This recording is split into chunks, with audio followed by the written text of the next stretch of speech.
అదొక ఊరు. ఆ ఊర్లో భార్య భర్తలు ఉన్నారు.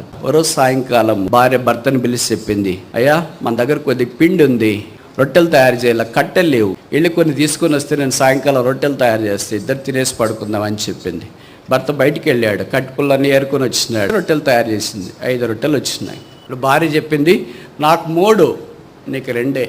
ఆయన అన్నాడు, అదేంటమ్మాయి అబ్బాయిని మాత్రం నువ్వు 3 అంటున్నావు, నీకు 2, నాకు 3 లేదు, నాకు 3 అని ఆమె అలా పట్టుబట్టి రాత్రి భోజన కాలం అయిపోయిన తర్వాత ఇప్పుడు భార్య చెప్పింది, సరే మనమిద్దరం ఒక పందెం పెట్టుకుందాం, పందెంలో ఎవరు గెలిస్తే వాళ్ళకి 3, ఎవరు ఓడిపోతే వాళ్ళకి 2, సరేనా? ఇప్పుడు మనం రాత్రి తినకుండా పడుకుందాం, ఒక్కో మంచం మీద పడుకుందాం, ఎవ్వరు కదలకూడదు, ఏం జరిగినా, పిల్లి వచ్చినా బల్లి వచ్చినా, కదిలితే 2, కదలకపోతే 3, సరేనా? భర్త అనుకున్నాడు, అమాయకులు కదా, ఊరికే ట్రాప్లో పడిపోతారు. ఆయనకు పందానికి ఒప్పేసుకున్నాడు. రాత్రి అయిపోయింది, ఇద్దరు పక్కన పడకలు వేసుకున్నారు, పడుకున్నారు. ఉదయం అయిపోయింది, పేపర్ వాళ్ళు వచ్చి తట్టిపోయారు, పాలవాళ్ళు వచ్చి తట్టిపోయారు, పని అమ్మాయి వచ్చి తలుపు తట్టిపోతుంది. ఇట్లే తలుపులు. పక్కన వాళ్ళు అడిగారు, ఊరు కదా, పక్కన వాళ్ళు అడిగారు పని అమ్మాయిని, ఏంటమ్మాయి మేడం వాళ్ళు లేరంటే, ఉన్నారమ్మా, రాత్రి కూడా ఉన్నారు. మరి ఇప్పుడు ఏంటంటే అలసిపోయారేమో, ఎక్కువసేపు నిద్రపోతున్న వేసవికాలం కదా, నేను వెళ్ళిపోతున్నాను, నేను వచ్చినానని చెప్పండి అమ్మ, వాళ్ళు లేస్తే అని పని అమ్మాయి చెప్పేసి పక్కన వాళ్ళకి వెళ్ళిపోయింది.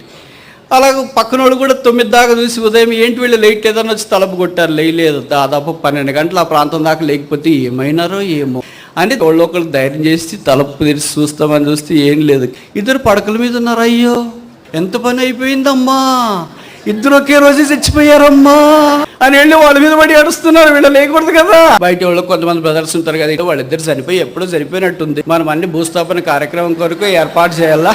భూస్థాపన అంటే పూడ్చేది కాదు, కాల్చే పద్ధతి.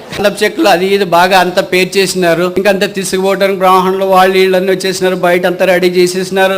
అప్పుడు కూడా కదలట్లేదు, ఇంకా మంట పెట్టడానికి రెడీగా ఉన్నారు, కిరోసిన్ వేయటానికి రెడీగా ఉన్నారు. భర్తకే మొదట మంట పెట్టాలి కదా, కానీ ఎవడో వచ్చి ఒకడు కిరోసిన్ పోసినాడు.